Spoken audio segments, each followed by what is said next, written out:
What's up, y'all? It's your girl Sakina, and I'm back for another review. This is my review for Love and Marriage Huntsville. This is season 3, episode 13. So let's go ahead and get straight into it, y'all. Now it opens up with Destiny, and Destiny. Ooh, I was giving the Tisha tea, Destiny. But she's at a photo shoot for Hype Hair. Any black girl knows exactly what Hype Hair is. It's the #1 beauty supply or beauty geared magazine. You see it in all of the salons back in the day, in the 90s and the early 2000s. Like, it's just that magazine. So I think that is a big accomplishment, especially for somebody who is in the beauty industry. So shout out to Destiny for that. I mean, look, I do feel like she could have posed a little better, but we have not seen the end product.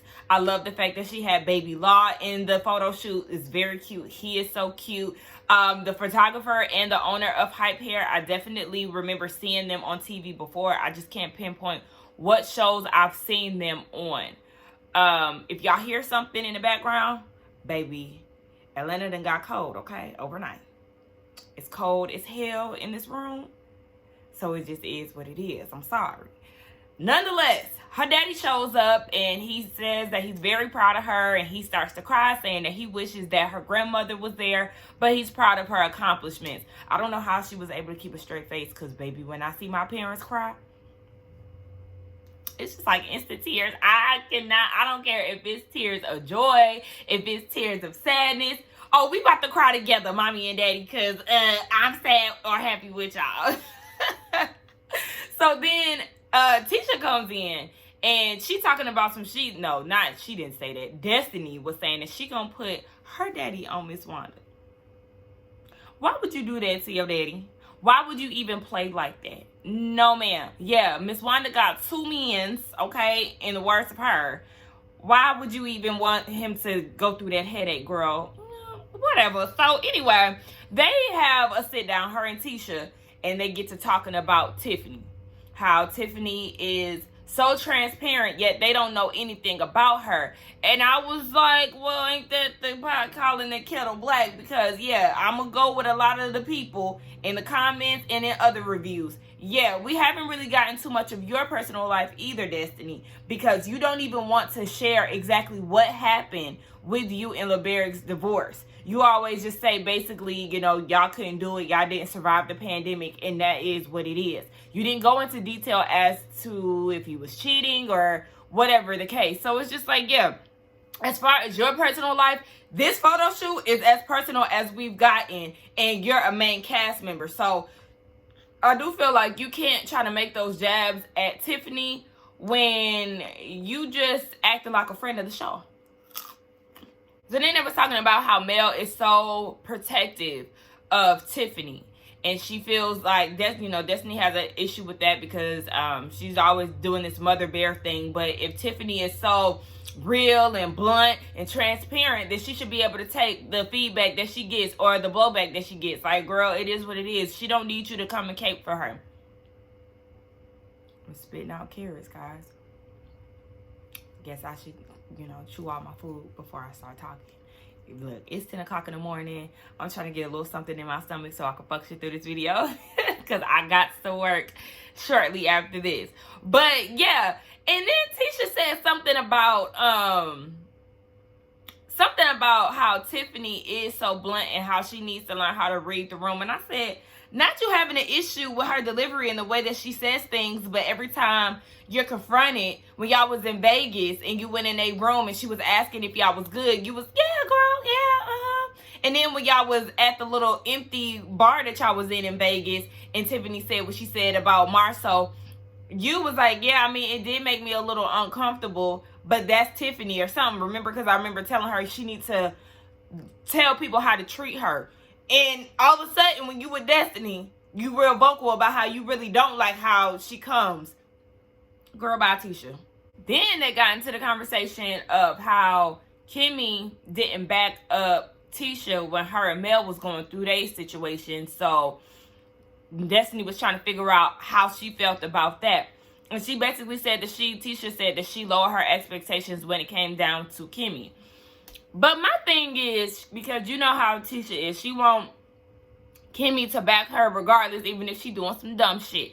My whole thing with that is, when it is involving two friends, that's when it gets tricky, right?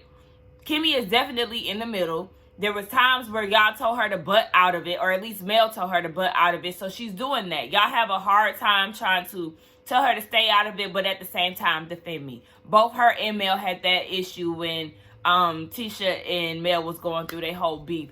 So it was like, you can't get mad at her for not wanting to be on one side when it comes down to two friends. That's a hard place to be in. So yeah, just stay out of it and let it run its course. Because look, now y'all on good terms. Tisha said she even lowered her expectations with Marcel. Girl, I don't want to have to lower my expectations when it comes to my husband. But nonetheless, they start talking about the Vegas situation and how he refused to renew his vows to her. And she was like, yeah, I was just over the whole thing. I was over the Tiffany situation that you said you was good with. I was over the whole Mel and Martel fighting. So at that point, I was just ready to go. And yes, we know that he told the class down at the table at Gordon Ramsay restaurant that he is depressed, and that was something that she wasn't even aware of. So she says in her confessional that she always felt like it was a disconnect between them, but she just charged it to work. She really didn't know what it was. Girl, based off of y'all just being on this show for 3 years, we are already feeling like the disconnect been there before this show even started, and that this show just amplified that, because the Coco, what are you doing? Sorry, y'all, my dog. But the disconnect, the connection is not there with the two of them. So they just seem like two people that exist in a relationship solely because they already in it. Like, if that even makes sense. It just looked like they just going through the motions of marriage. There's no chemistry, there's no spark, there's no flame, there's no nothing when it comes down. Like, when you look at some relationships, you're like, oh, that is so cute. Like that, no. Never with them two. But what is cute is Tisha's outfit, her hair, her makeup, and those earrings. She looked really good. Shout out to Tisha for that. Child, then we get Martel and Marceau. Martel then pulled up on Marceau, and he's basically looking to get a contractor that has a builder's license for this 47 acres. I was about to say 40 acres and a mule. But yes, y'all know we get tired of talking about these 47 acres, right? But he said that he's still in communication with Chris, and they're looking to actually start the project next month. So he wants Marceau to be on board because Marceau does have a builder's license. Now, Martel shares with Mel. Martel shares with Marceau that Mel was presented with this idea first from Chris. And he said that, you know, Mel wanted Chris to talk to Martel about it first. And Marceau was like, okay, well, did y'all talk? How did it go? Is the situation resolved? Of course not. Y'all already know how it happened. It kind of got a little heated. It wasn't anything explosive. But remember, it was outside of their co-parenting therapy session. So it didn't get too heated, but it got a little confrontational. And with them already having this conflict now between Martel fake wanting the kids full time, no, the issue is going to continue on. It's not a good thing. And then Marceau dumb ass goes and says, well, let me ask you this, have you ever considered working on the project with Mel? Didn't you just leave Vegas with them arguing every damn day? Did you have to run your wide back ass into the room to remove him from that situation? Why would you promote them working together? Why would you even ask that question, Marceau? And really, I feel like Marceau don't need no extra jobs. He just shared with the class that he is depressed. And I say depressed because he ain't taking it that serious. And I don't understand why he even shared it with everybody, only to shut everybody down and make it feel like they're the ones overreacting. Like, please, I'm sick of him. Martel, you really think that Mel will be open to working with you? You really feel like y'all could make this thing work together on the residential side of things? He tried it last week when he told Lou that he feels like she would be open to giving him the kids full time. And then he's trying it again today talking about he think that she would be open to working with him. No. So then Chris, the funeral director, gets there. He actually don't got his funeral outfit on, so shout out to him. He got on a, baby, he had on a button-up shirt with that necklace. I just thought about the little chain link. Anyway. So Marcel was like, okay, if I'm on the commercial side of things and Mel is on the residential and we all three of us working together, what would you think about that as far as Mel and Martel and their divorce and their whole situation?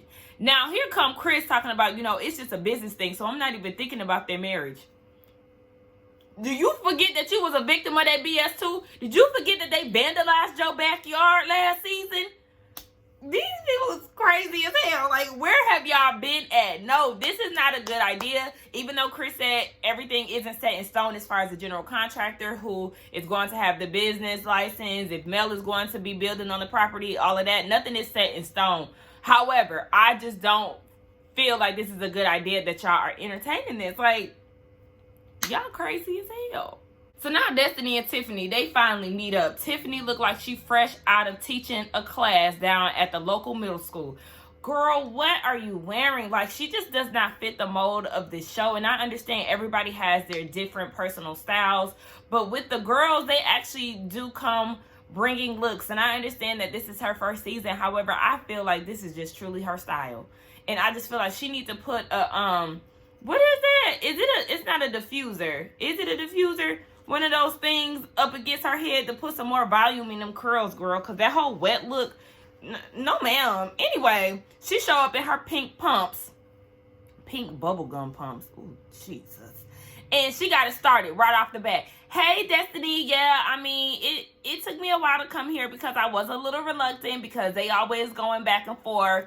And it's like, okay, you could have saved that part of it for later on once you got a feel of how the conversation went or how the energy was. But like to start it off like that, it is like, girl, okay.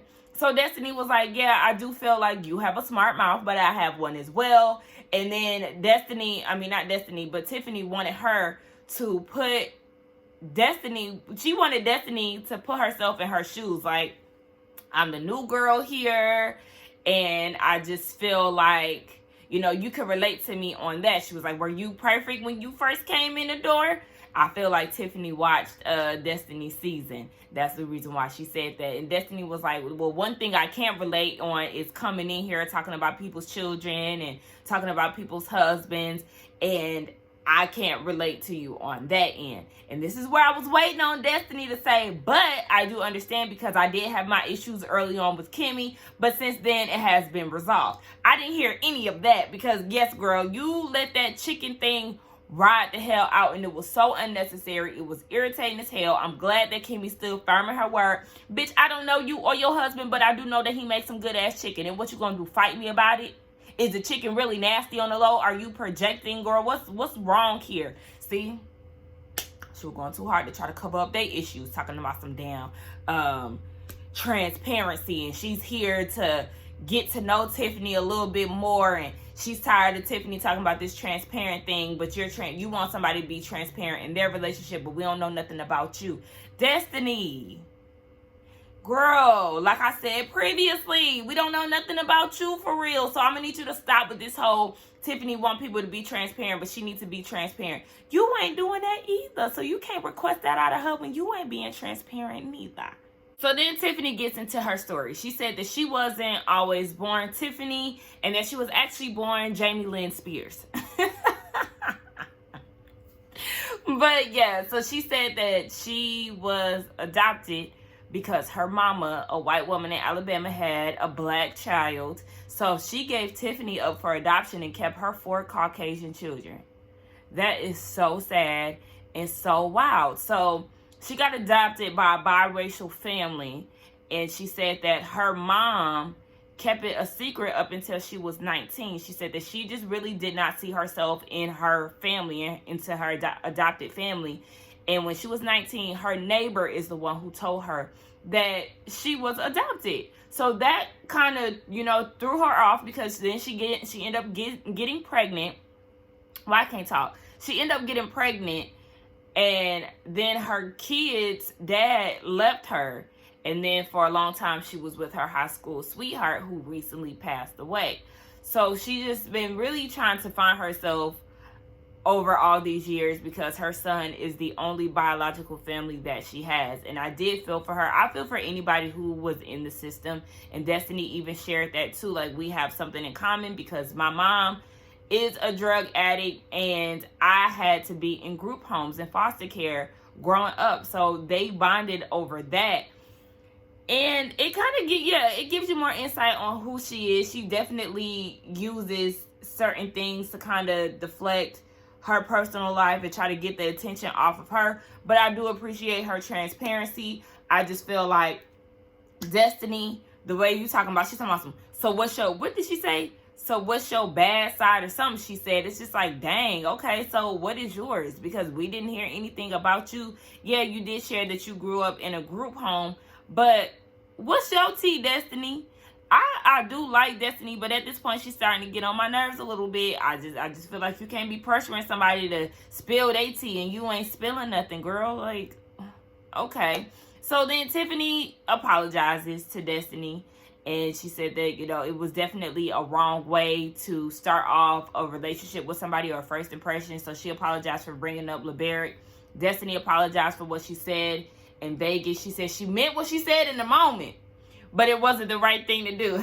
So, child, I guess they on good terms now, and we're going to see how far this relationship goes and if it actually is going to stick, because they do have certain things in common. And that's how it usually goes with people who constantly butt heads. It's like, yeah, y'all have some type of commonality, but y'all can't seem to get right. So Mel come through looking good to go meet Chris, the funeral director, and she was like, look, did you speak to Martel last time we talked? I told you to speak to him because I didn't want no beef. And Chris was like, yeah, Martel felt like I should have came to him first and then asked for permission to come to you.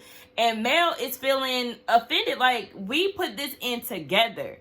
And you feel like he should come to you first to ask if I can get a piece of the pie?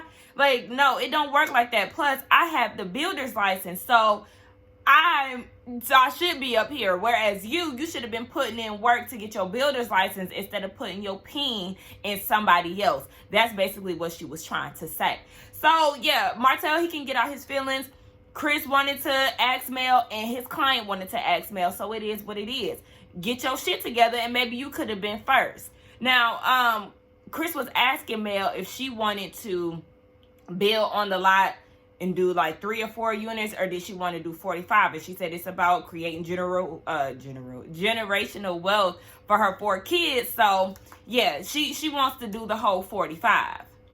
Oh Lord, y'all. So Chris brings up the fact that he met with Marcel and Martel, and Mel was like, to do what? What did y'all talk about? General contracting. So she started, doing the math and putting 2 and 2 together. She's like, I know he ain't trying to vouch for Marcel to do the project, but he ain't trying to vouch for the mother of his children. He trying to take food out of his children's mouths. And this is where I'm a little confused, because Marcel doesn't do residential services. He does commercial work, whereas Mel does the residential side of things. So am I missing something here? How would he be taking food out of her mouth or the kid's mouth if he's trying to bring Martel on a side of things that she isn't able to do?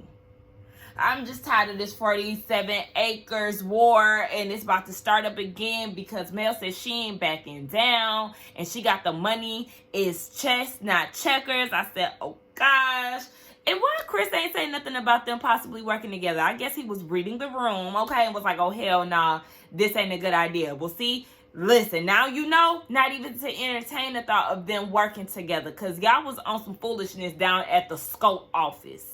Now, Martel done went down to Marie's office. I still don't be knowing what he be doing in the office. I guess he do everything in there. He build credit.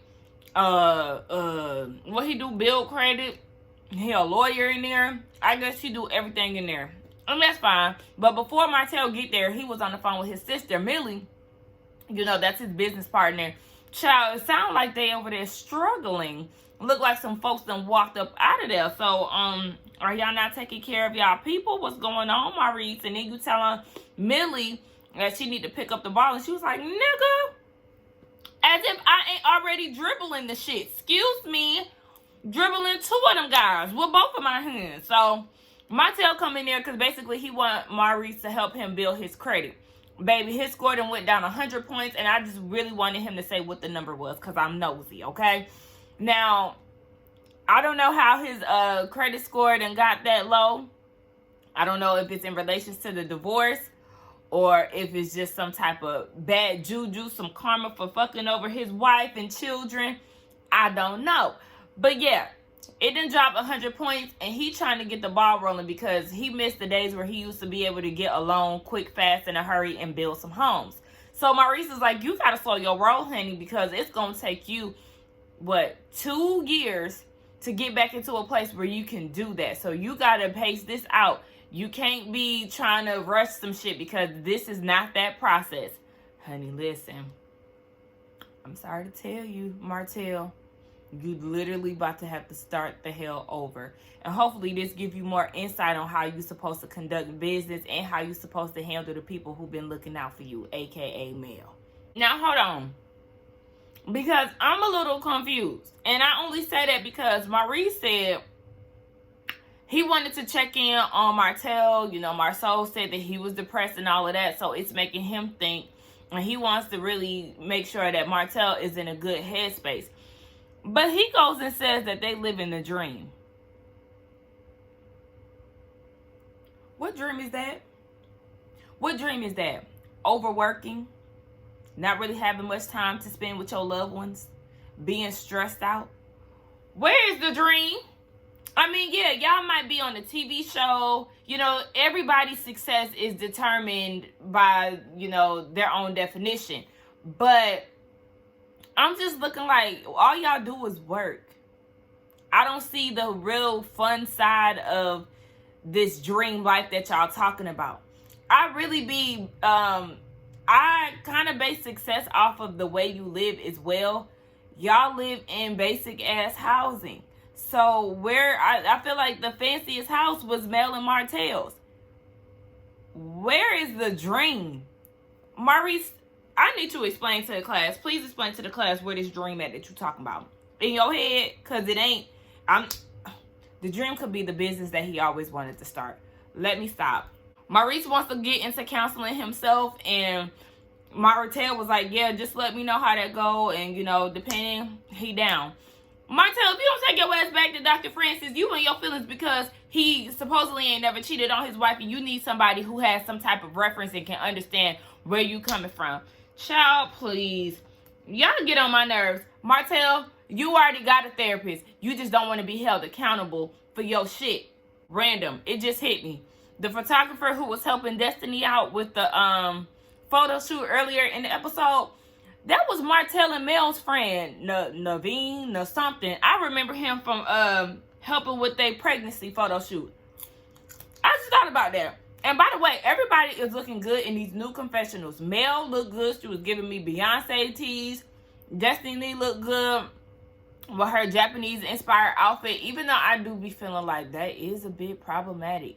I really don't like when people do that no more. Like when they put on Asian-inspired outfits and then they put the chopsticks in or something like that. Like, you know, that type of stuff is giving. It's giving. If they did it to us, we will have an issue. So I need us to stop that. But Tisha looked good. Well, no, Tisha, her confessional looked been the same. It was Tiffany that I was talking about. Tiffany actually looked good in her confessional. One thing about it though, girl, I'm gonna need you to stop going to Claire's to get your costume jewelry because it's giving very cheap, it's giving very ugly, and it's giving very dated. Ma'am, those type of pieces were being worn around 2006, and I'm gonna need you to leave them where they at. Speaking of 2006, y'all, I'm so upset. I was supposed to be at the Millennium Tour last night, right? But you know, with COVID and my best friend, her husband's birthday weekend was this weekend, so it was just like, all right, we ain't even gonna go. So we gave the tickets away to one of our best friends and another one of our friends. So they went together, and I'm hurt. I'm regretting my decision. I feel like I should have been up through there. Because I went to the first one, and I wanted to really go to the second one because Bow Wow was on it, and Ashanti. Ashanti was one of my favorite singers in the early 2000s. Like, that is my girl. Y'all, I love the hell out of Ashanti. But, ooh, biggest regret of 2021. Baby, at this point, add therapy to the intro as well, because that is going to be, what, how many people they got on this cast? I don't know. This is going to be the 8th cast member. Child, anyway, Tisha is in therapy with Dr. Francis, and she's saying, yeah, Marcel, he ain't coming. It took me 14 years for him to even get to this point. Now, he said you made some valid points, but it's not for him. So she was saying how she's just really blown out. She has to take care of her 3 children, take care of her schoolwork, take care of their schoolwork, take care of house duties. They got 3 businesses. And Dr. Francis is like, you know you married, right? You saying this as if you're a single woman. She was like, yeah, because any of the household duties that I do have, if I tell Marcel, he ain't gonna do it. So it's like, yeah, it's basically all on her. And that is an issue. And she was saying, she said that Marcel was her 4th child. And then she goes and talks about her family history and how she was raised by a single mama. And even when it came down, so because she was raised by a single mom, she doesn't really know what that partnership dynamic looks like. And then she said that her grandma, it wasn't any males allowed in the kitchen and all of that. And this, like, the man is supposed to be catered to. And I instantly rolled my eyes. Y'all, let me tell y'all something. I understand catering to your man and wanting to do nice things for him and stuff like that. But if you cannot give me the bare minimum, basically, it needs to be reciprocated. Not even a damn bare minimum. We need to be on equal playing fields. Fuck that I'm supposed to be at your beck and call and I need to be, serving you with white gloves and all of this. Like, no, fuck that shit. Do y'all know how annoyed I get when it comes down to the serving your man conversation and fixing your man a plate and a woman's supposed to do this and it did it? My mama said that's the reason why I'm going to be single forever. First of all, I ain't going to be single forever, 1. And 2, if your ass is able to get up and walk and do whatever, then you can get your ass up and fix a plate. You can get your ass in there and wash the dishes. You can do your own laundry. Like, I cannot stand men who rely on women to have their shit together. The Tisha and Marcel dynamic really irks the hell out of me once you break it down and just look at how it is. Like, I could never entertain a nigga like Marcel because I'm not your motherfucking mama. Look, I'm getting passionate. But for real, I don't like shit like that. You have to be giving me the same energy for me to feel like I want to be able to do that type of thing for you. But all that extra shit, like I'm supposed to be your maid, boy, fuck you. Poor Tisha. She actually opened up a little bit more. We got some more insight on her life. She said that, yeah, the dynamic between her and Marcel, it kind of just fell into place. She said she never thought about getting married or having children because that just was not part of her plan. And then she met Marcel her senior year of college, and they end up getting pregnant, and then they got married. So for majority of her adult life, her whole adult life, not majority, her whole adult life, she's been a mother and a wife, and this was not her original plan. So she was saying in her confessional that she wouldn't consider herself unhappy, but you're unhappy. Listen to what you told your husband, Tisha. You said that this is not what you had planned for yourself as far as the family dynamic. You're going on trips with your children by yourself. You're operating within this relationship as a single woman and a single parent. And that's crazy because you have your husband there, and then you think about all the sacrifices that you've made for him. You've had 3 kids for him. You're being a housewife when you're really a businesswoman and really want to get back out there and finish your education and open up your businesses and do the real estate thing. Like, you have goals, but you're not able to live them because you're catering to him and his needs and his demands and his plan. And it's crazy. It's very self-centered. Marcel is very self-centered. And he don't give a fuck about, my camera cut off, so I forgot by this time what I was saying. But yeah, she is unhappy, and I just need her to come to grips. Girl, leave them. Don't they say you ain't supposed to tell nobody to leave their husband or their wife? Girl, Girl, leave that nigga. Let him fend for himself. Cause you sacrificed too much. You literally have given your life to him and fell into suit on what he wants, and he don't even really try to consider you. Girl, fuck that nigga. So then they get into Marcel and his depression, and she was saying how Marcel was basically saying that her spending is a factor in this whole thing, her materialistic ways or whatever the case may be. And Dr. Francis was like, okay, so do you feel like you contribute to his depression? I think she said no. But then they start diving into like her materialistic ways, and she said, yeah, that is like a symbolism of love for her.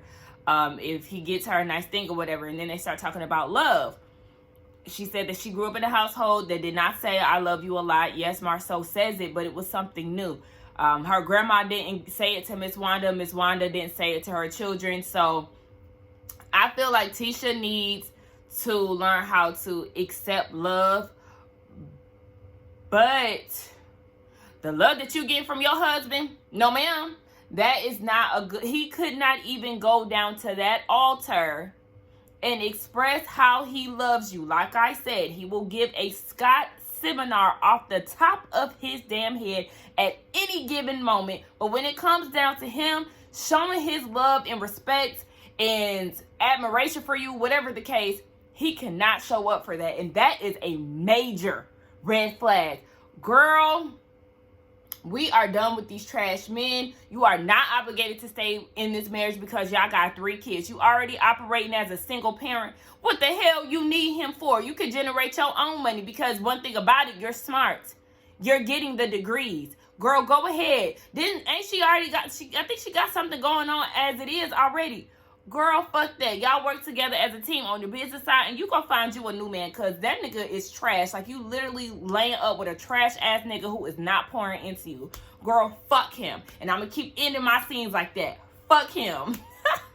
She tells him about the Vegas trip and how he didn't go down to the chapel and renew the vows, and she said that she was disappointed. No, she did not express that to him, and she definitely should have, so he can know that he really hurt her, instead of trying to play the shit off and act like it's not an issue. Girl, no. Let him know how you really feel. Like, you have to teach him how to treat you, okay? This is the same thing that applies with the whole Tiffany situation. Nip this shit in the butt, and if not, sign them papers, because it's what, y'all? Fuck him. But so then she was saying that, you know, with the rumors and things circulating, it would be good for him to just, you know, show that he actually loves her. She knows that he does love her, but just showing it in public sometimes will kind of help kill the noise. And Dr. Francis was like, okay, well, why do you feel the need to have to defend him in regards to these rumors? And she said, because I know they're not true. Baby, he hit her with the $1 million question, okay? So for you to be so certain about these things not being true, how do you know? How did you find out that information? And then they hit us with it to be continued. Yeah, because how do you know? How do you know that these rumors are not true? Huh? Because he damn sure couldn't give you an answer in regards to the 20 girlfriends. Remember, you pulled him outside after y'all meeting for the comeback group, and you asked him about the 20 girlfriends, and he was like, baby, I can't answer that for you. And then, yeah, it's a little baby circulating around the rumor mill. Alleged baby, honey. How you know these things ain't true? Ain't he working all day? He at work all day, let him tell it. The people already think he done went camping in his Mercedes because he was coming from that bitch house, allegedly. Tisha, how do you find out these truths? How do you know 100% that your husband ain't out there with at least one of the 20 girlfriends that Martel said he got?